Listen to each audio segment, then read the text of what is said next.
ఇప్పుడు మీ అందరికి ఒక వీరుడు కథ చెప్తా, దయచేసి చాలా జాగ్రత్తగా వినండి. ఈ వీరుడు అక్టోబర్ 4, 1990లో జన్మించాడు. అయితే అతనికి చిన్నప్పటి నుంచి క్రికెట్ మీద పిచ్చి ఉండేది.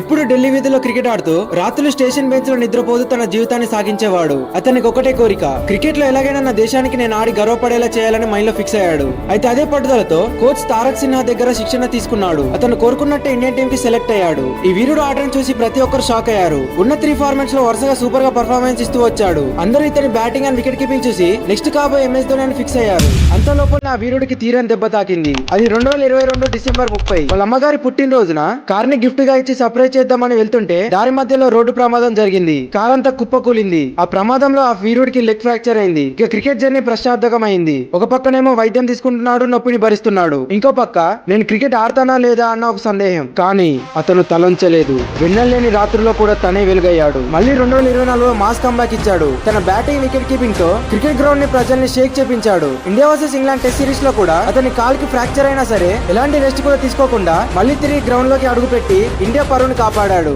మన అందరం ముద్దుగా పిలుచుకునే ద ఇండియన్స్ పై రిషబ్ పంత్. ఇది కేవలం రిషబ్ పంత్ స్టోరీ మాత్రమే కాదు, కొన్ని కోట్ల మంది ఇన్స్పైర్ చేసే జీవిత కథ. తప్పకుండా అందరికి షేర్ చేయండి మావా. అలాగే ప్రతి ఒక్క రిషబ్ పంత్ ఫ్యాన్ మన పేజ్ ని ఫాలో చేసుకొని మన ఛానల్ ని సపోర్ట్ చేయండి. అండ్ నెక్స్ట్ ఎవరి మీద వీడియో కావాలో కామెంట్స్ లో చెప్పండి. And thanks for watching.